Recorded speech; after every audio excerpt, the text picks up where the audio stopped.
महाराष्ट्राच्या राजकारणात सध्या राज्यसभा निवडणुकांचे वारे वाहत आहेत। राज्यसभेच्या रिक्त होणाऱ्या जागांसाठी निवडणुकीची घोषणा झाली असून संपूर्ण देशाचं लक्ष महाराष्ट्राकडे लागलंय। महाराष्ट्रातील सर्वाधिक 7 जागा रिक्त होत असून त्यापैकी भाजपने आपल्या वाट्याला येणाऱ्या 4 जागांसाठी उमेदवारांची घोषणा केली आहे। या घोषणेत भाजपने नेहमीप्रमाणे आपल्या धक्का तंत्राचा वापर केलाय।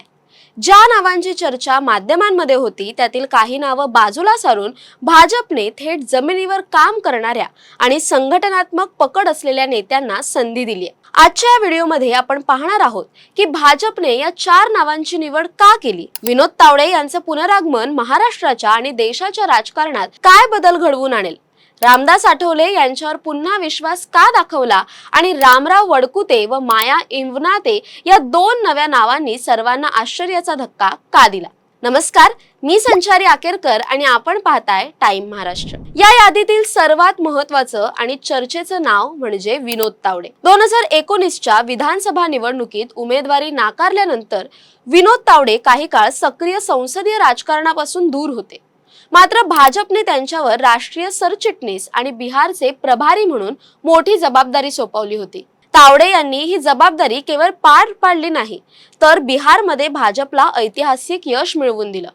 नुकत्याच झालेल्या बिहार विधानसभा निवडणुकीत एनडीएने 200हून अधिक जागांवर आघाडी घेतली, ज्यामध्ये भाजप 89 जागांसह सर्वात मोठा पक्ष ठरला। तावडे यांच्या या संघटन कौशल्याची दखल घेऊनच पक्षाने त्यांना राज्यसभेची उमेदवारी देऊन सन्मानित केले। पंजाब, केरळ आणि बिहार या राज्यांमध्ये त्यांनी पक्षाचा पाया मजबूत करण्यासाठी घेतलेले कष्ट आज फळाला आलेत। तावडे यांच्या रूपाने एक अभ्यासू आणि अनुभवी चेहरा आता दिल्लीच्या संसदेत महाराष्ट्राचं प्रतिनिधित्व करताना दिसेल। त्यांच्या या पुनरागमनामुळे महाराष्ट्रातील भाजपच्या राजकारणालाही एक नवी धार मिळण्याची शक्यता आहे। भाजपने आपल्या कोटातून आरपीआय गटाचे राष्ट्रीय अध्यक्ष आणि केंद्रीय राज्यमंत्री रामदास आठवले यांना पुन्हा एकदा उमेदवारी दिली आहे। यामागे भाजपचा सबका साथ सबका विकास हा नारा आणि दलित मतांचं समीकरण स्पष्टपणे दिसून येतं। रामदास आठवले हे गेल्या अनेक वर्षांपासून एनडीएचे विश्वासू सहकारी राहिलेत। महायुतीमधील मित्रपक्षांना सोबत घेऊन चालण्याची भाजपची रणनीती यातून अधोरेखित होते। आठवले यांची लोकप्रियता आणि त्यांचा जनसंपर्क पाहता आगामी विधानसभा निवडणुकांमध्ये रिपब्लिकन मतांचे ध्रुवीकरण भाजपच्या बाजूने करण्यासाठी ही निवड अत्यंत महत्त्वाची मानली जाते।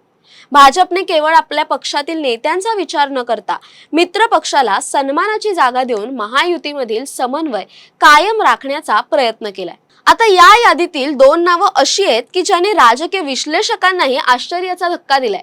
ती म्हणजे रामराव वडकुते आणि माया चिंतामण इवनाते। भाजपच्या कोर कमिटीच्या बैठकीत अनेक बड्या नेत्यांच्या नावांची चर्चा झाली होती, मात्र ऐनवेळी या 2 नेत्यांना संधी देण्यात आली।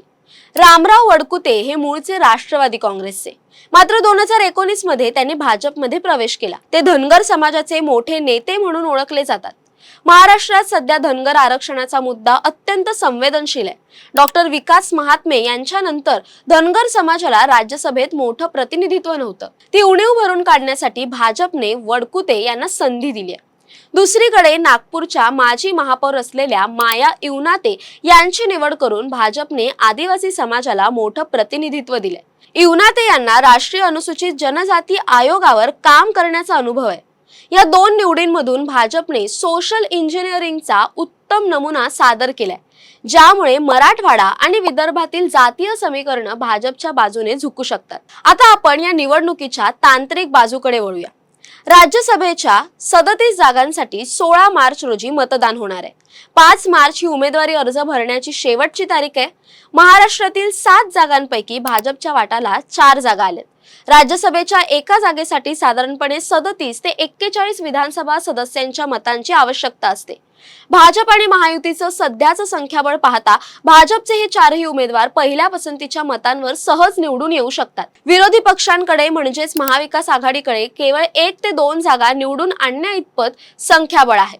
त्यामुळे भाजपचे उमेदवार बिनविरोध निवडून येण्याची शक्यता दाट आहे। यामध्ये अजित पवार गटाकडून पार्थ पवार आणि शिंदे गटाकडून राहुल शेवाळे यांची नावं चर्चेत असल्याने ही निवडणूक अधिक रंगतदार होणार आहे। एकूणच या राज्यसभा निवडणुकीच्या उमेदवारी यादीतून भाजपने एका दगडात अनेक पक्षी मारलेत।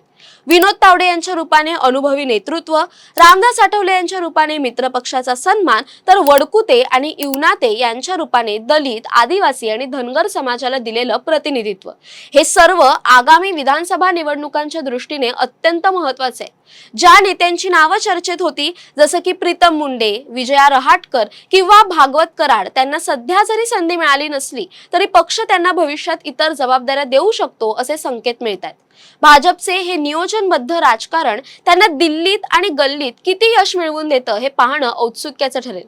तुम्हाला काय वाटतं? भाजपचं हे सोशल इंजिनिअरिंग यशस्वी ठरेल का? कमेंटमध्ये नक्की सांगा. तसेच अशा नवनवीन व्हिडिओसाठी टाइम महाराष्ट्राला सबस्क्राईब करा. धन्यवाद.